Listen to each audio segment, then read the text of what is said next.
No other British fighter has made more money from boxing than Anthony Joshua. Take a look at these legendary British fighters and see how many times they fought in a stadium. Prince Naseem never did it. Neither did Lennox Lewis. Ricky Hatton did it once. Carl Froch did it once too, and he's never let anyone forget about that. Joe Calzaghe did it twice.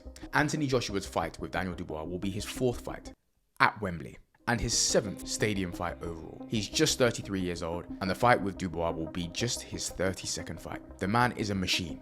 And outside of the ring, it gets even bigger. Brand deals, management companies, sports teams, real estate empire, the lot. The business of AJ is massive. And the good thing is, I'm here and I'm gonna tell you all about it. I'm Jordan, and today we're gonna break down all the money that he makes and how he chooses to spend it.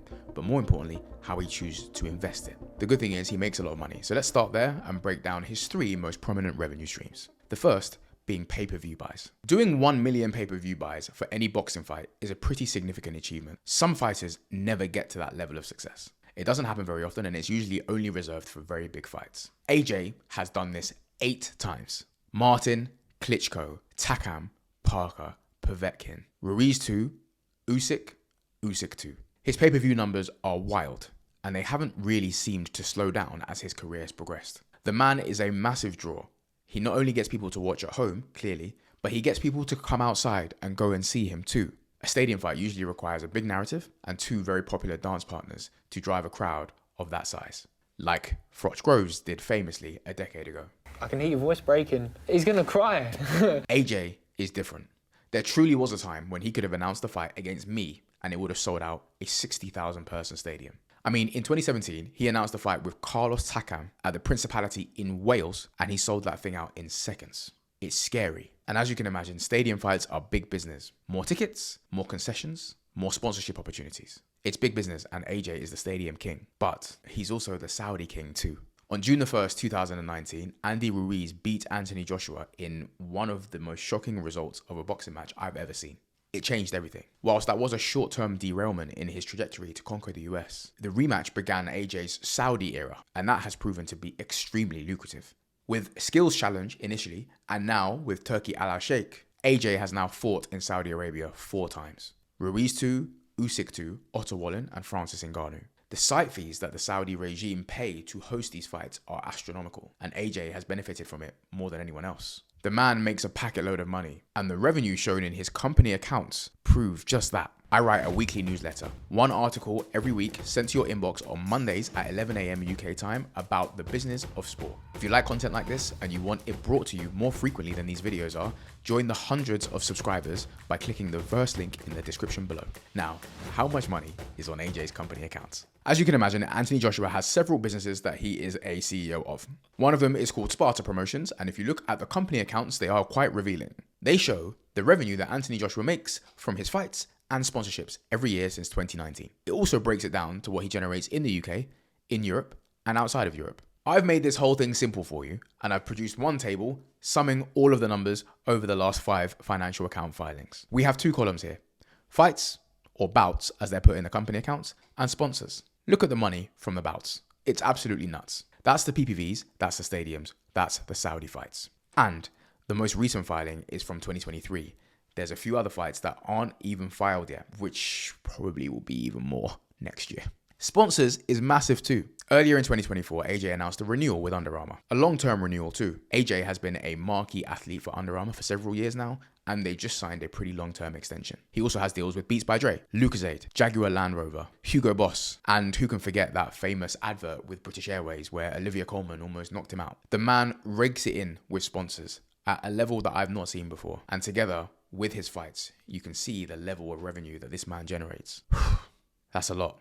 Say what you want about AJ, whether you like him or you don't like him, whether you watch his fights or you don't. The commerce that that man has driven in his career so far is otherworldly. The value, the visibility, and the exposure that he's brought to British boxing cannot be ignored. And for that, before we even get into how he invests his money, I will forever salute that man.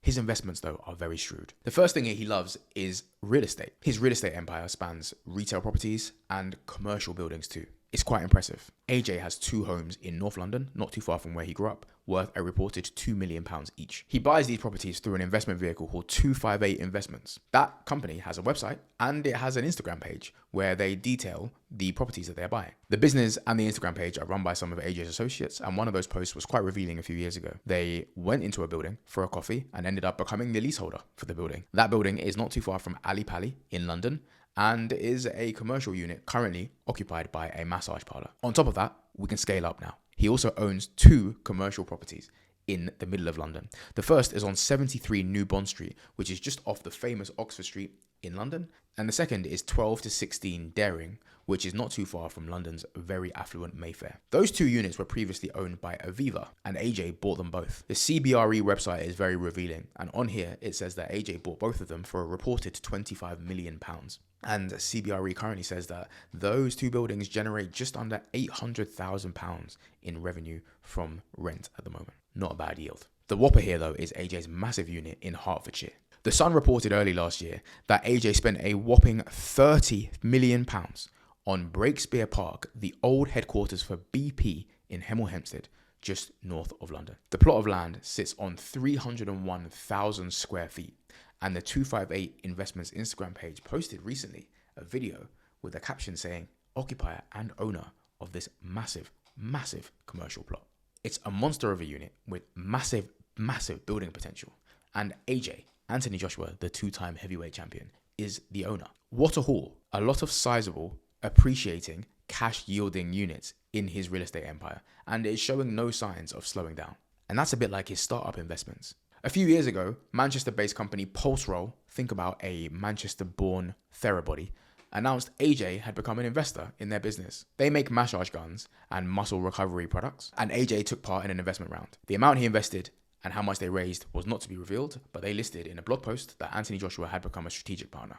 Similarly, AJ, alongside a lot of other famous celebrities, invested in Crepes, Nala's Baby. Nala's Baby is a skincare brand started by Crept, and Anthony Joshua participated in a £3 million funding round alongside other people like Young Philly or Jordan Dunn or Jadon Sancho. Jadon Sancho has signed for Chelsea on a season-long loan deal. That business has grown quite substantially in the past year or so, and AJ was an investor in one of the earlier funding rounds. He's also working in private equity. In the summer of 2023, Otro Capital announced that they had invested €200 million in the Alpine F1 team. In the press release, they revealed a slew of famous investors, including the likes of Travis Kelce, Patrick Mahomes, Rory McIlroy, Trent Alexander-Arnold, and Anthony Joshua. Later that year, both Rory and AJ were seen on the grid ahead of the US Grand Prix, talking about their investments and their exposure to the Alpine F1 team. Alpine can have direct, committed supporters and fans like myself now. It wasn't something that I ever had on my radar, but once the opportunity came along, I thought it would be a cool thing to do. The value of F1 teams have skyrocketed in the last 10 years or so it's good to see AJ getting in on the action now as they continue to rise in the future. Also, just showing how diverse his investment portfolio really is. The scary thing for me about AJ is that he's young. He's 33. The haul of investments that I've just reeled off is so vast, you'd think it was done by an older investor, someone longer in the tooth or more experienced, or someone who's not actively in their prime. And those are the ones that are public. I'm sure there are more that I don't know about or that haven't been revealed yet. As you can expect, he also has a naughty watch collection and has been frequently seen in several APs and other high value watches that are probably worth quite a sizable amount of money. Similarly, his amazing relationship with Eddie Hearn saw him move from being a fighter on Sky Sports to fighting exclusively on DAZN. I can do a whole piece on Eddie Hearn, Matchroom and his family. What a great story that is. But as part of that deal, AJ got an equity piece in the streaming service DAZN. And with the PPV numbers that he's been generating so far, I'm sure he's driven a lot of value to that platform also. If you've made it this far in the video, then I see 2 more things in the near future for AJ. But before I get there, thank you. My platform has grown quite substantially in the past few months or so, and the comments that I see all the time of new subscribers to the videos and the newsletter are really gratifying. Please hit that like button right now. If you're here, you'll be surprised how much that helps me out. The first of the 2 things that I referenced though is Tyson Fury. It would be criminal if 2 British heavyweight powerhouses are in their prime and don't fight each other whilst they're still active. I'm sure they will fight, and when they do, it's going to be massive. But it is possible that AJ and Fury could fight for the undisputed heavyweight crown. And if they manage to do that on a 2-fight deal like Fury and Usyk did, one in Saudi, one in the UK perhaps, those fights would be massive. Both of them will clear 150 million from those 2 fights. The PPVs will be through the roof. The site fees, the sponsorship, it actually blows my mind how big those fights could be. Think about the numbers on those financial accounts if those fights do come off. The second thing though for AJIC is a product. I've mentioned in previous videos that fighters make the perfect marketers. They're very visible. They have a global fan base. Highlights, clips, and promotions get spread around the world on socials in seconds. And they have long careers. Considering how much money brands are willing to pay AJ, I'm surprised he hasn't launched his own venture yet. His own Proper 12, his own Prime. If you just think about the value that he could drive to his own business, it would be astronomical. He has plenty of time to start a venture of that nature. It doesn't even need to be whilst he's active as a fighter. But if he did, the exposure that it would drive would be monumental. And it will be bigger, potentially, than anything that I've described in this video so far. But who am I to tell that man what to do with his money?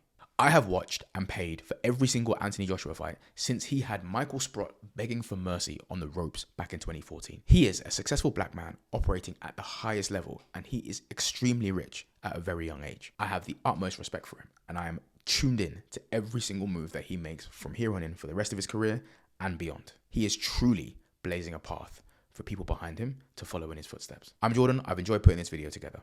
I've got 2 more things for you. If you want to see Tyson Fury's business empire, click right here. But if you want to see another black man operating at the highest level, making a lot of money, then click here to watch the GOAT. Thank you for watching.